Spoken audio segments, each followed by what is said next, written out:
यज्ञ नारायण भगवान का ब्याह हुआ दक्षिणा के साथ। जब तक दक्षिणा नहीं दोगे यज्ञ पूर्ण नहीं माना जाता है। इसलिए दक्षिणा का यज्ञ में बहुत विशेष महत्व होता है। भगवान गीता में कहते हैं विधिहीनम अशुष्टान्नम मंत्रहीनम अधिक्षणम श्रद्धा विहरितम यज्ञम तामसम परिचिक्षते। यज्ञ तामसी कब हो जाता है? जब यज्ञ में विधि ना हो, अन्नदान ना हो, भंडारा आदि ना होता हो, मंत्र ना होते हो, मंत्रोच्चारण ना होता हो, मंत्रहीन होता हो, और अधिक्षणम दक्षिणा ना दी जाती हो, और अंतिम अश्रद्धा श्रद्धा ना हो। ये पांच चीज जब यज्ञ में नहीं होती तो वही यज्ञ तामसी हो जाता है, किसी राक्षसत्व को जन्म दे देता है। इसलिए इन पांच चीजों का जरूर ध्यान देना चाहिए। कई लोग कथाएं करवाते हैं, आप लोगों की बात नहीं, आप लोग तो बहुत अच्छे हैं, सच में बहुत सब व्यवस्था का ध्यान धर रहे हो, सबका ख्याल रख रहे हो, लेकिन यदि कोई कथा सुन रहा है लाइव तो उन लोगों के लिए है जो लोग कथा करवाते हैं। हम उनकी कथा में जाते हैं तो हम तो कुछ कहते नहीं, लेकिन कई लोग कथाएं कराते हैं और महाराज ऐसे हो जाते हैं जैसे हम ये 7 दिन का बोझ है कैसे भी खत्म होना चाहिए।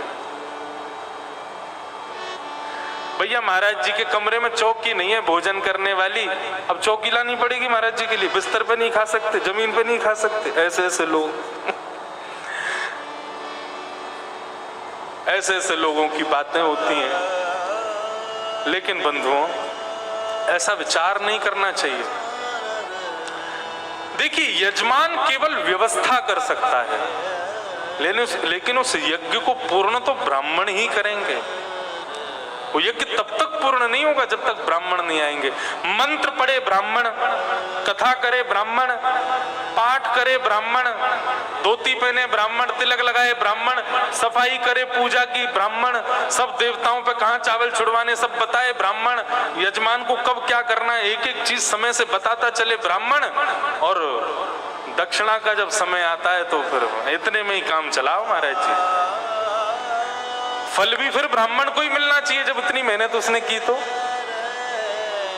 ब्राह्मण जो भी क्रिया करता है वो यजमान को फलीभूत कब होती है? जब यजमान ब्राह्मण के श्रम से ज्यादा दक्षिणा उसको दे देता है।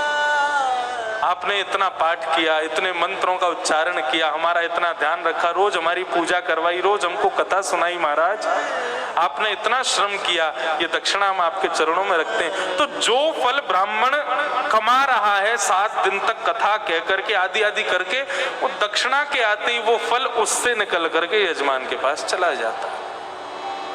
लेकिन लोग इसको समझ नहीं पाते। आप लोगों ने बिजनेस बना लिया कथा करना, मैं कहता हूं मेरा बिजनेस है, बोलो क्या करोगे? कहीं कम से कम इस बिजनेस में कुछ गलत तो नहीं कर रहा, लोगों को भक्ति के पथ पे ही चला रहा हूं, लोगों को उनके जीवन का राह ही दिखा रहा हूं, उनके प्रश्नों के उत्तर ही दे रहा हूं। समाज है ना जाने कैसी कैसी बातें बना करके बोलते रहते हैं। मैं कभी विवादित बात बोलता नहीं मंच से, लेकिन आज निकली उसके लिए क्षमा। तो यज्ञ नारायण भगवान का ब्याह हुआ दक्षिणा के साथ। बिना दक्षिणा के यज्ञ पूर्ण नहीं माना जाता। इस प्रकार इनकी तीसरी बहन देवहूति